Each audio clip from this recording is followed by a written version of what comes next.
Hello friends, welcome again. मैं नरेंद्र शर्मा आपके सामने। आज जिस बात की हम चर्चा करने वाले हैं वो है सिनेरियो ऑफ यूपीएससी। मुझे पता है कईयों को आप में से पता नहीं होगा कि ये सिनेरियो होता क्या है, या फिर इसके बारे में आप बहुत सारी चीजें जानते हैं, समझते हैं इनडायरेक्टली और डायरेक्टली।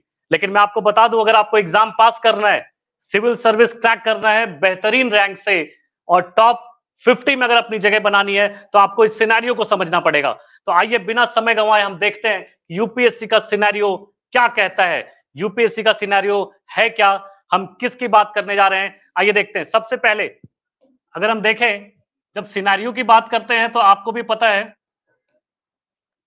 कि बचपन में आपने एक सीनरी बनाई होगी। कहते हैं कि पर्वत, पठार, मैदान, माउंटेन, प्लेटू, प्लेन्स, है ना।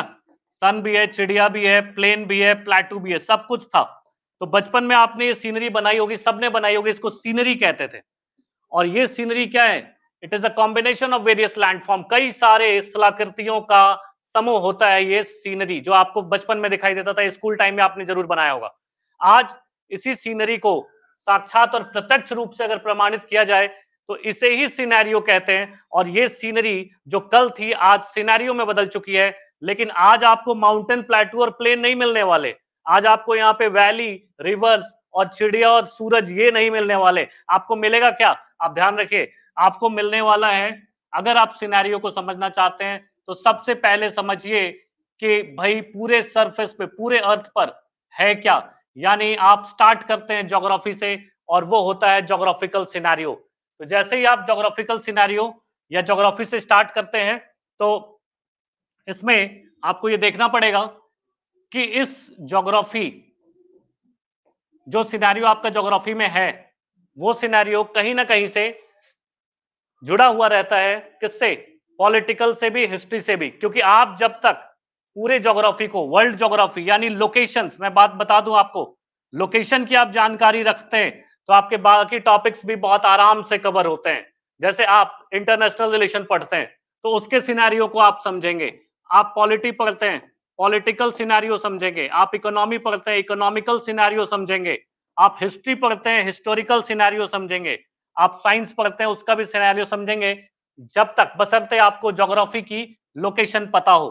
तो लोकेशन के साथ अगर आप शुरुआत करते हैं तो आईआर, पॉलिटी, इकोनॉमी और हिस्ट्री, इन सब के सिनेरियो को समझने में मदद मिलती है।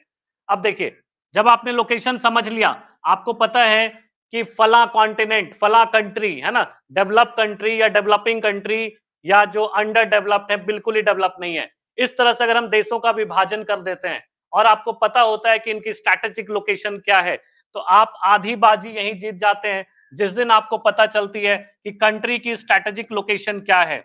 अब ये लोकेशन अपने आप में ज्योग्राफिकल सिनेरियो बनाती है। और इसी पर देखिए, इसी लोकेशन पर आप हिस्ट्री की जितनी घटनाएं हैं, जैसे आप देखते हैं कि सबसे पहला जो सिविलाइजेशन था वो 4th और 5th सेंचुरी बीसी में रोमन ग्रीक सिविलाइजेशन था, वो इसी लोकेशन पर, स्ट्रैटेजिक लोकेशन के कारण ही डेवलप हुआ। और वहां से डेवलपमेंट की कहानी आज तक चली जा रही है। इस डेवलपमेंट के सिनेरियो को समझना आपको बहुत आवश्यक है। तो मैंने अभी कहा, आप पहले जब स्ट्रैटेजिक लोकेशन पढ़ते हैं तो आप यहां से हिस्ट्री की शुरुआत कर सकते हैं।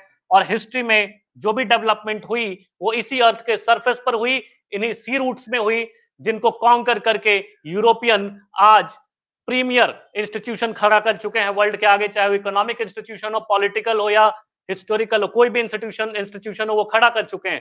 क्योंकि उनको स्ट्रैटेजिक लोकेशन का बहुत बढ़िया से ज्ञान था, अच्छे से पता था, उनका उन्होंने यूज किया और अपनी हिस्ट्री लिख दी, अपनी कहानी लिख दी। तो आप ये ध्यान रखें, जब भी आप हिस्ट्री पढ़ते हैं तो आपको उसी तरह से अपनी डेवलपमेंट करनी है जैसे यूरोपियंस ने किया था।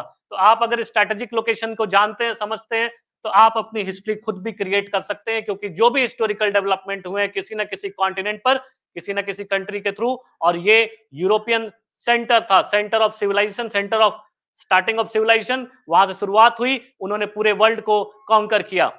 अब हिस्ट्री, जैसे हिस्टोरिकल डेवलपमेंट जितनी भी है, तो आप ज्योग्राफी और हिस्ट्री मिलाकर अगर उस पूरे सिनेरियो को समझते हैं तो यू कैन अंडरस्टैंड कि रेनेसांस, है ना, रेनेसां क्यों हुआ था।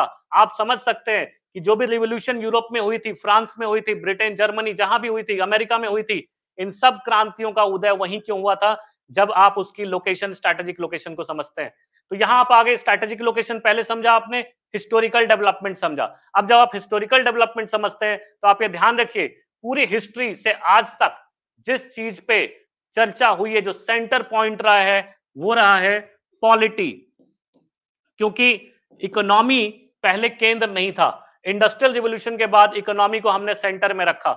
इसके पहले पॉलिटिकल यानी गठबंधन होते थे, राजनीतिक गठबंधन होते थे, एक साम्राज्य से दूसरे साम्राज्य, एक देश से दूसरे देश, और इस तरह से लड़ाइयां जीती जाती थी, कॉन्कर किया जाता था उन क्षेत्रों को जिनके बारे में उनको पता होता था, यानी उसकी स्ट्रैटेजिक लोकेशन पता होती थी। अब देखिए, यहां से ज्योग्राफी से आप आगे हिस्ट्री पे, हिस्ट्री के साथ आपने कनेक्ट किया पॉलिटी को, तो अब आप सिनेरियो को समझते जाएंगे। इस तरह से अगर आप टॉपिक भी पढ़ते हैं या सब्जेक्ट भी पढ़ते हैं आईएएस की तैयारी में, तो आपको इसका फायदा भरपूर मिलता है। आपने क्या किया, स्ट्रैटेजिक लोकेशन बताया ज्योग्राफी की, फिर क्या किया, उसके हिस्टोरिकल डेवलपमेंट को समझाया, क्योंकि बिना ज्योग्राफी के यानी without landforms, without sea routes आप हिस्टोरिकल डेवलपमेंट को दिखा नहीं सकते, उसको समझ नहीं सकते, उस सिनेरियो को भी आप समझ नहीं सकते जिस सिनेरियो के अंतर्गत ये डेवलपमेंट्स हुई हैं, जो ये विकास हुआ है। तो इस विकास के सिनेरियो को समझने के पहले आपको पॉलिटिकल सिनेरियो पे अब आते हैं, यहां पर हिस्ट्री के बाद। तो पॉलिटिकल सिनेरियो क्या है, आप जब जानते हैं कि भाई आपके इतिहास में आपका जो वर्चस्व है किस तरह का रहा है, ये जैसे यूरोपियंस का रहा था, वैसे अगर आप अपना रखना चाहते हैं तो आपको उनके इतिहास को भी समझना पड़ेगा, आपको पीछे जाना पड़ेगा और वर्ल्ड हिस्ट्री को आपको अच्छे से समझना पड़ेगा। क्यों एक देश दूसरे देश से, क्यों एक देश दूसरे देश पर निर्भर है, या क्यों एक देश आत्मनिर्भर है, और क्यों एक देश दूसरे देश का शोषण करता था या उसको अपना गुलाम बनाता था। तो आप यहां पर हिस्टोरिकल डेवलपमेंट के आधार पर पॉलिटिकल डेवलपमेंट भी समझ सकते हैं। पॉलिटिकल डेवलपमेंट मींस आज हम जो कर रहे हैं, आज देखिए, आज जो भारत कर रहा है या भारत की आज जो डिप्लोमेसी है, कूटनीति भारत की है, ये भी उस हिस्टोरिकल डेवलपमेंट का नतीजा है जो हमने उन्हीं से सीखी है, उन्हीं यूरोपियन से सीखी है। तो ये सिनेरियो आपको समझना पड़ेगा। आज अगर भारत का पॉलिटिकल सिनेरियो समझना चाहते हैं, तो मैं फिर से वही कह रहा हूं, पहले आपको ज्योग्राफिकल और फिर हिस्टोरिकल सिनेरियो समझिए, और दोनों को इंटर रिलेट करते हुए हम फिर पॉलिटी पर आते हैं। जब पॉलिटी पर आते हैं तो भारत की डिप्लोमेसी आपको इन पुरानी चीजों को, या जो बातें अभी तक मैंने कही उसको अगर आप रिपीट करते हैं या इस वीडियो को फिर से देखते हैं अगर रिपीट करके, तो आपको पता चल जाएगा मैंने पीछे क्या कही है। उसको कनेक्ट करते हुए आप पॉलिटिकल डेवलपमेंट भी समझ सकते हैं यूपीएससी के संदर्भ में। और यूपीएससी कॉन्टेक्स्ट में पॉलिटिकल डेवलपमेंट मेनली जुड़ा हुआ है आईआर से, ध्यान रखिएगा, इंटरनेशनल रिलेशन से। तो पॉलिटिकल डेवलपमेंट यानी कि इंटरनेशनल रिलेशन जब हम करते हैं, क्योंकि पॉलिटी तो आपको अपने कंट्री की पढ़नी है, अपने देश की राज्य व्यवस्था पढ़नी है, लेकिन जब आईआर की बात करते हैं, अंतरराष्ट्रीय संबंधों की बात करते हैं, तो ये अंतरराष्ट्रीय संबंध, ध्यान रखिएगा, ये अंतरराष्ट्रीय संबंध जो हैं, ये पॉलिटी से ही जुड़े हुए हैं। आप अपने हिस्ट्री को देखिए, फिर से मैंने वही वही चीजें मैं फिर से कर रहा हूं, ज्योग्राफिकल सिनेरियो, स्ट्रैटेजिक लोकेशन आप समझ चुके हैं।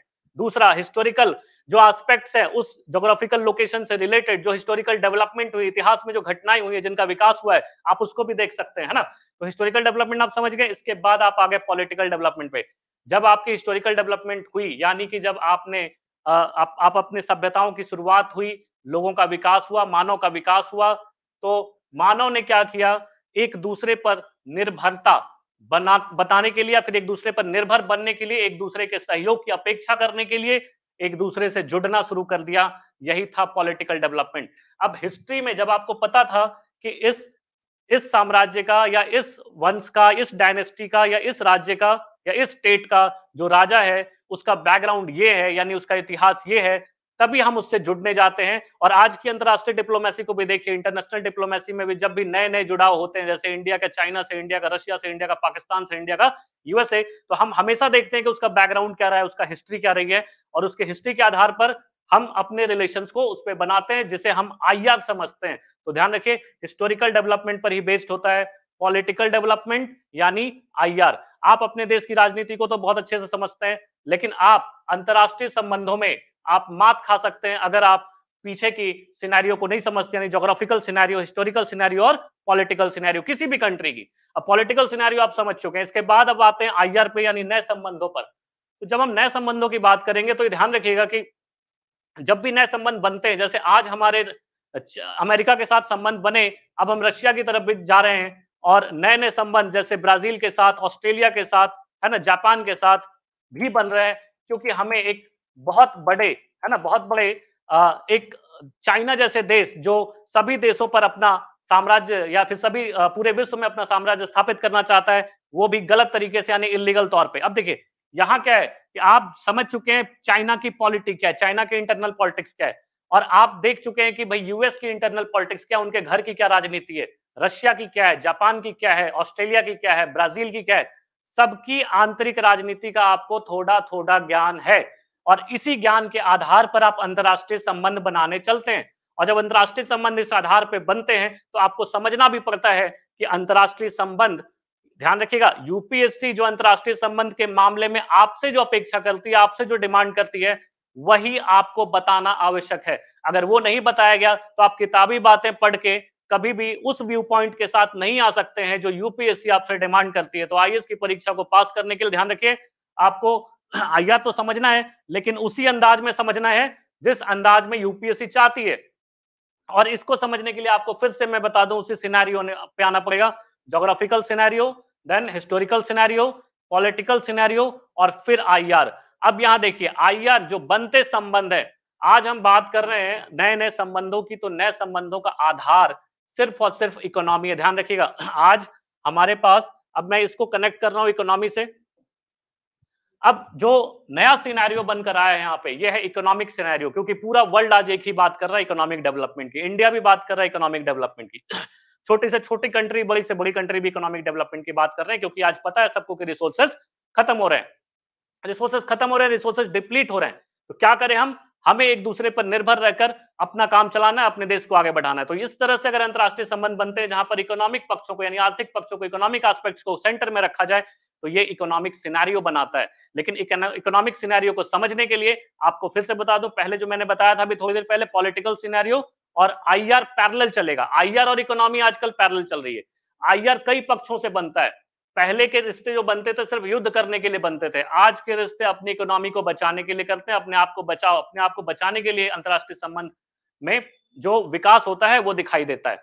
अब भारत अगर अपने आप को बचाना नहीं चाहता तो अमेरिका की तरफ कभी इसका झुकाव नहीं होता। तो ये ध्यान रखिए अंतरराष्ट्रीय संबंधों में, अच्छा अपने आप को बचाएगा अगर युद्ध से, तभी उसकी इकोनॉमिक रिसेशन जिससे आज पूरी दुनिया गुजर रही है, वो उससे बच सकेगा अगर वो युद्ध नहीं करता है तो। लेकिन भारत के सामने प्रश्न ये है कि अगर चाइना युद्ध कर दे, चाइना ने युद्ध थोप दिया, तब भारत क्या करेगा? तब बिल्कुल सीधी सी बात है, भारत को अमेरिका का सहारा लेना पड़ेगा और युद्ध को तब भी रोका जाएगा, चाहे चाइना की तरफ से हो या चाहे भारत की तरफ से हो, क्योंकि कोई भी देश नहीं चाहता कि उसकी अर्थव्यवस्था खतरे में पड़ जाए। तो अंतरराष्ट्रीय संबंधों में यहां पर आपको दिखाई दे रहा होगा कि बैलेंस ऑफ पावर हर जगह उसका बैलेंस बनाया जा रहा है। रशिया का मिडिल ईस्ट में, अमेरिका का भी मिडिल ईस्ट में, अमेरिका का पाकिस्तान चाइना के साथ, और हमारा रशिया और यूएसए के साथ। तो इस तरह से हम, या फिर जापान या ऑस्ट्रेलिया के साथ, तो हम बैलेंस ऑफ पावर पर काम कर रहे हैं। अगर ये बैलेंस हो जाए तो ऑब्वियसली दुनिया में युद्ध होगा ही नहीं, और इस तरह से हम अपनी इकोनॉमी को बचा सकते हैं, क्योंकि विकसित देश अगर युद्ध करते हैं तो उनकी इकोनॉमी को कोई खतरा नहीं होने वाला, लेकिन अगर हम युद्ध करते हैं तो हम रसातल में जा सकते हैं। इसलिए इंडिया को इस बात पे बहुत ध्यान देने की जरूरत है। और अंतरराष्ट्रीय संबंधों की जो बिसात है, जो पहले आप हिस्ट्री, ज्योग्राफी, पॉलिटी, जो भी आप सिनेरियो देख चुके हैं, यहां पर आप नए तरीके से देखते हैं कि हम जब इकोनॉमिक सिनेरियो की बात करते हैं तो इसमें आईआर बहुत दृढ़ता से, यानी बहुत स्ट्रिक्टली घुसा हुआ है इसमें, और पैरेलल चलता है। आज आईआर और इकोनॉमी पैरेलल चल रही है, ध्यान रखिएगा। जब आप पॉलिटी समझ चुके हैं, अपने देश की राजनीति समझ चुके हैं, दूसरे देश की भी राजनीति को समझ चुके हैं, वहां की इंटरनल पॉलिटिक्स को समझ चुके हैं, तो आप आईआर क्या करेंगे? इंटरनेशनल रिलेशन को इकोनॉमी के साथ पैरेलल चला रहे हैं, क्योंकि रिसोर्सेज की बात हो रही है। Without resources you can't think about the economy. Resources are the backbone of the country, and that's why UPSC is always concentrating on the resources, resource crisis, इस पर यूपीएससी बात करती है। तो यूपीएससी, आप ध्यान रखिएगा कि जब बात करती है रिसोर्स क्राइसिस पे यानी रिसोर्सेज पे, तो वो रिसोर्स कहां से आएगा? हम एक दूसरे से, एक देश दूसरे देश से अगर अच्छा संबंध नहीं बना के रखता है तो उसके रिसोर्सेज की पूर्ति नहीं हो पाएगी। इसलिए अंतरराष्ट्रीय संबंधों में इकोनॉमिक एस्पेक्ट को सेंटर में रखना बहुत आवश्यक है। एनवायरनमेंट खत्म हो रहा है, स्पीसीज खत्म हो रहे हैं, रिसोर्सेज डिप्लीट हो रहे हैं, सस्टेनेबल डेवलपमेंट का भी कॉन्सेप्ट पीछे जा रहा है। एडेप्टेशन के नए टेक्नोलॉजी और मेथोडोलॉजीज और इनोवेशन यूपीएससी आपसे मांग रही है, जिसका हमें पता भी नहीं चलता कि यूपीएससी डिमांड क्या कर रही है। तो मैं फिर से बता दूं, वही सिनेरियो है जिसकी डिमांड यूपीएससी आपसे कर रही है। उसी सिनेरियो को यूपीएससी चाहती है कि आप समझें, और इस सिनेरियो को आप इस तरह से समझ सकते हैं जैसा मैंने अभी आपको बताया, ज्योग्राफी, स्ट्रेटेजिक लोकेशन, फिर हिस्ट्री, फिर पॉलिटी, आईआर, इकोनॉमी। और यहां पर एक और चीज, आप पैरेलल इस सिनेरियो को समझने के लिए, आईआर के सिनेरियो को समझने के लिए, आप इकोनॉमी के साथ साथ एक और महत्वपूर्ण पक्ष जोड़ सकते हैं, that is environment, environment and ecology.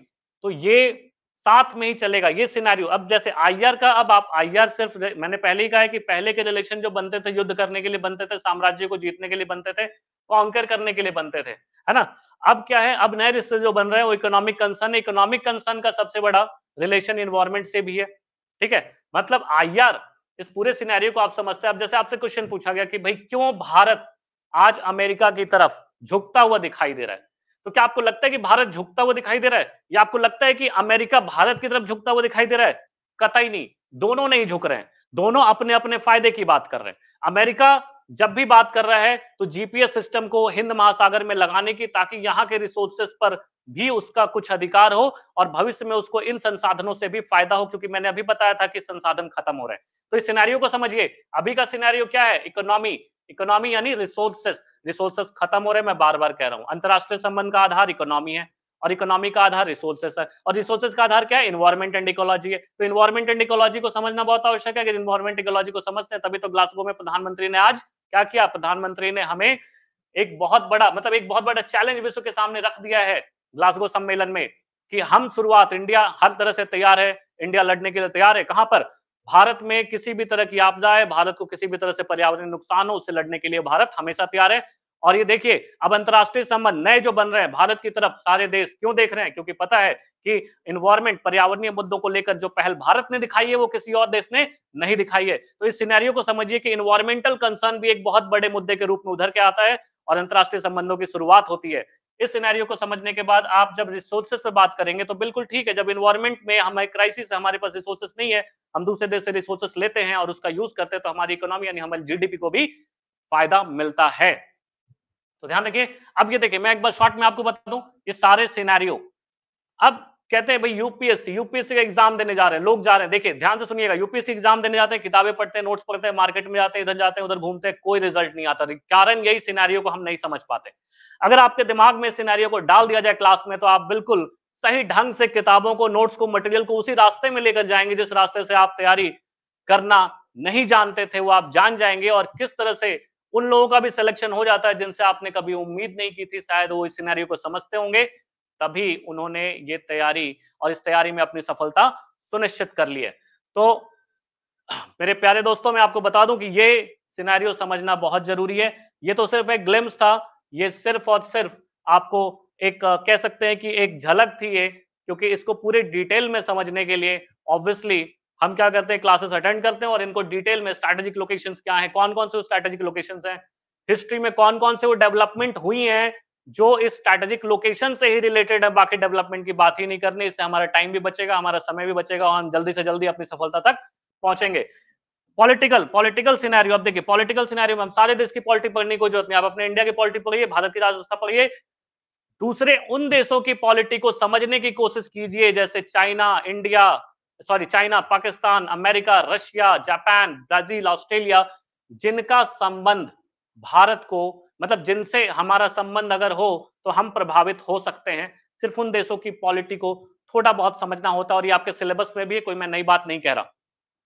इसके बाद आप आईआर में आते हैं, वही मैंने बताया, फिर इस सिनेरियो को समझते हुए आप आईआर में आते हैं। जब आप पॉलिटिकल डेवलपमेंट थोड़ी बहुत हर देश की जान लेते हैं, खासकर उन देशों की जो आपको मदद करती है आपके पॉलिटिक्स को बढ़ाने में, यानी इंडिया के पॉलिटिकल डेवलपमेंट को बढ़ाने में, तो आप वो समझते हुए ही आईआर को कर सकते हैं। और मैंने कहा कि आईआर में दो तीन चीजें पैरेलल चलती हैं, आईआर में दो तीन चीजें पैरेलल चल रही है, मैंने बताया इकोनॉमी, इन्वायरमेंट, है ना, इकोनॉमी, इन्वायरमेंट और पॉलिटी, ये तीनों पैरेलल चलता है और आज का मेजर कंसर्न वही है, इन्वायरमेंट। तो ठीक है, मैं आज अभी ये देख रहा हूं कि हाँ, आपको अच्छा एक क्वेश्चन है कि क्या एनसीईआरटी नेसेसरी है बेसिक कॉन्सेप्ट्स के लिए? वहां नेसेसरी होती है जहां पर एनसीईआरटी के पक्षों को नहीं बताया जाता। यहां पर ध्यान रखिए, जो भी बताया जाएगा एनसीईआरटी को साथ लेकर बताया जा रहा है। मतलब एनसीईआरटी अलग से पढ़ना, ये सिनेरियो को समझना नहीं हुआ। इसका मतलब आप सिनेरियो को नहीं समझ रहे हैं, इसलिए एनसीईआरटी को अलग से पढ़ने जा रहे हैं और एनसीईआरटी की लंबी लंबी क्लासेस लग रही हैं। पढ़ाई आईएएस की, तैयारी आईएएस की और पढ़ रहे हैं एनसीईआरटी। आप खुद समझिए, क्या उस लेवल से आप मेंस की तैयारी कर पाएंगे?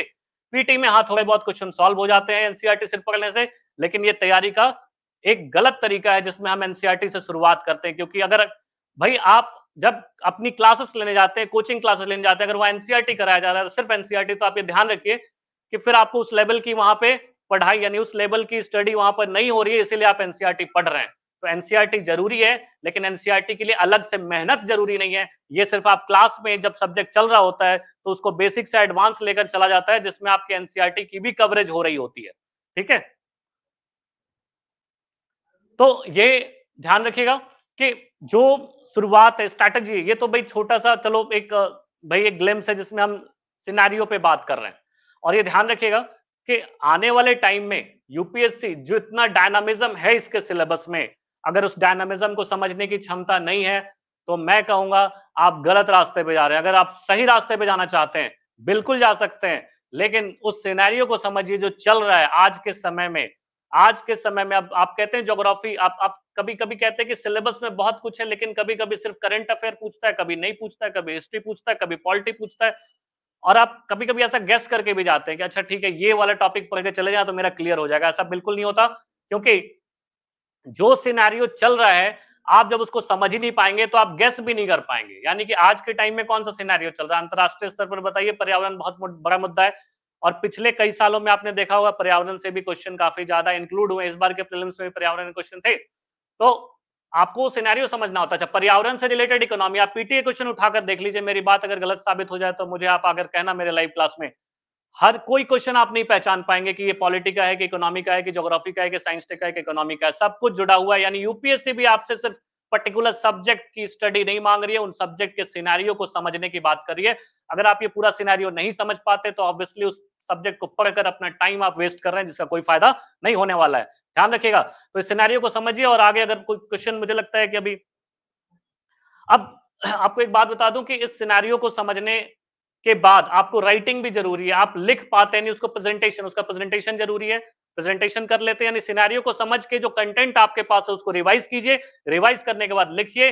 लिखने के बाद आप उसको इवेल्युएट कराइए कंसर्न टीचर से और कंसर्न इंस्टीट्यूट से, तो आपको खुद पता चल जाएगा कि प्रिपरेशन के लिए कितना टाइम देना पड़ेगा ओवरऑल सिलेबस खत्म करने के लिए। जिग्नेश, ये डिपेंड करता है, मैंने फिर कहा, जो जिसको सिनेरियो जल्दी समझ में आ गया वो जल्दी क्रैक करेगा। जिसको सिनेरियो देर से समझ में आएगा वो देर से क्रैक करेगा। कई लोग को 5 साल भी लग जाते हैं समझने में, और कई लोगों के पास होता है कि जब तक समझते तब तक उनका शादी ब्याह हो जाता है। फिर उनको प्रॉब्लम आ जाती है कि सिनेरियो तो समझ गए, अब क्या करें, हम लिखें क्या, क्योंकि अब उनके पास समय नहीं होता। तो ध्यान रखिए, तैयारी में जितनी जल्दी जो सिनेरियो समझेगा उसका सिलेबस भी उतना जल्दी फिनिश होगा। अगर आप सिलेबस को उठा के पढ़ना शुरू करते हैं, सिर्फ सिलेबस को, कि चलिए हिस्ट्री है, ये ज्योग्राफी है, पॉलिटी, चलिए मेरा खत्म हो गया, ऐसा कुछ नहीं होता। आप सिनेरियो को समझ लेंगे तो सिलेबस आपका उसमें काफी कम टाइम लगेगा, जल्दी से जल्दी आप उसको खत्म कर पाते हैं। तो ये वो लोग लकी माने जाते हैं जिनको ये सिनेरियो समझ में आ जाता है, वरना वो पढ़ते पढ़ते कभी कभी अपनी पूरी उम्र गुजार देते हैं, सारे अटेम्प्ट क्लियर नहीं हो, सारे अटेम्प्ट खत्म होते हैं, क्लियर कुछ भी नहीं होता। ठीक है जिग्नेश, तो ये डिपेंड करता है इंडिविजुअल पर, आपके अपने लक पर, आपके अपनी किस्मत पर कि आप कहाँ गाइडेंस ले रहे हैं। बहुत सीधी सी बात है ये। ठीक है, अगर सिनेरियो समझ में आ रहा है तो इसमें कोई दिक्कत ही नहीं, आप जल्दी से जल्दी प्रिपेयर कर सकते हैं। पढ़ने को बहुत कुछ नहीं होता, हजारों लाखों मटेरियल है मार्केट में, दिल्ली से लेकर बैंगलोर तक फैला हुआ है, मार्केट ही फैला हुआ है सिर्फ मटेरियल नोट से। अगर यही होता तो हर बच्चे के हाथ में नोट्स मटेरियल है, क्यों नहीं वो आईएएस बन रहा है? हाँ, वो तो फ्री में मिल रहा है। मार्केट में ऐसे सस्ते दामों पे मिलते हैं, क्योंकि उनको उसकी समझ ही नहीं है। जब तक उस सिनेरियो को समझेंगे नहीं, वो नोट्स उनके लिए कबाड़ है, कूड़ा कचरा है, उसको आप फेंक सकते हैं, डंप कर सकते हैं बहुत आसान से, उसका कोई फायदा नहीं होने वाला है। ठीक है, तो आज अभी कोई अगर प्रश्न नहीं है तो फिर से मिलेंगे आपके साथ एक नए टॉपिक के साथ, जिसमें आपको जीएस के प्रिपरेशन की स्ट्रैटेजी, और वो सिर्फ और सिर्फ ये इंट्रोडक्शन होता है, जिसको बताने से कम उन बच्चों को, जो बच्चे अभी भटके हुए हैं या फिर जो स्टूडेंट जिनको रास्ता नहीं दिखाई दे रहा है यूपीएससी में करे क्या, उनका कॉन्फिडेंस लेवल, पढ़ने के बाद भी कॉन्फिडेंस लेवल हाई नहीं हो पाता है। ये बहुत बुरी बात है। अगर नहीं हाई हो पा रहा है तो सीधी सी बात है, आंसर सिनेरियो नहीं समझ रहे हैं, या तो आपको सिनेरियो समझाया नहीं जा रहा है, या तो आप समझ नहीं पा रहे हैं। दोनों में से कहीं ना कहीं गड़बड़ है। तो आप सिनेरियो को अगर समझा दिया जाता है और आप समझ भी जाते हैं, तो यह आपके लिए, ये आधी लड़ाई आप पहले दिन ही जीत जाते हैं जिस दिन आप सिनेरियो समझ जाते हैं। ध्यान रखिएगा, बाकी आधे का प्रयास क्लास में होता रहता है कंटिन्यूअसली और कंसिस्टेंटली। ठीक है, तो आज के लिए इतना ही, मिलते हैं फिर नए टॉपिक के साथ। मैं नरेंद्र शर्मा आप सबका बहुत बहुत धन्यवाद करता हूं एग्जामशाला की तरफ से। धन्यवाद।